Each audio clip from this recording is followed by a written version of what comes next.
Hello mga moms, it's me again, Mommy Joyce, at for today's video, tara samahan nyo kami dahil ititreat ng lola at lola niya ang aking anak dahil nanalo na naman siya sa sports riding. Road to division level na, thank you Lord. At dito nga namin napili mag-early dinner sa may Binder Brew. Dito lamang yan sa ground floor ng NA Pacific Mall, Cabanatuan City. Sakto nga lang ang laki nito at maganda ang ambience sa loob. Available nga rito ang all-day breakfast, sandwiches, pasta, at para sa mga vegetarian dyan, meron silang rice bowl. Available din ang kanilang prop, coffee, and even sa mga hindi may hilig mag-coffee dyan, meron silang non-based coffee.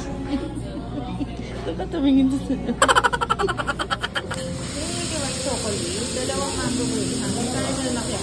Thank you. Thank you po. Para sa aming drinks, meron kaming caramel macchiato, mango graham, at creamy white chocolate. Creamy white chocolate, masarap daw.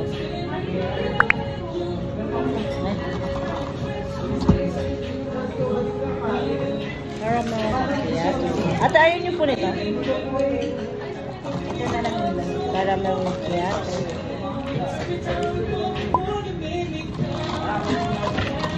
And for me, yung caramel macchiato nila, swak na swak to sa panlasa ko. At napaka-reasonable ng price pagdating nila sa coffee. And para naman sa food, meron kami ditong creamy mushroom overload chicken, may Korean barbecue. Meron din kaming rice bowl nila, ang sisig. Tara na, let's eat. Thank you Lord.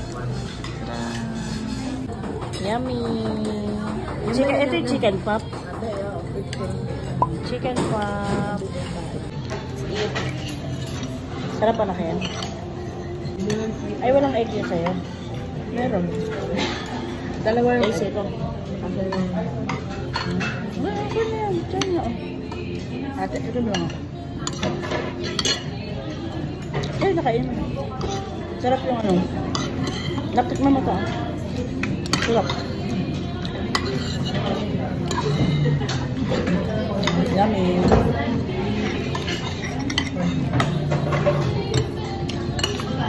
And for me, 10 out of 10 itong creamy overload mushroom chicken nila. Maging kanilang mga drinks ay approved din. For overall experience namin, kung babalik ba kami rito at kung may recommend namin siya ay yes na yes.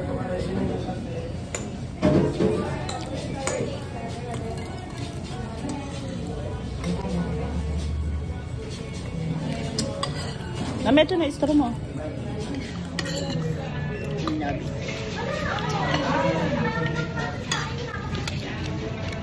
Ang sarap ng ano kasi.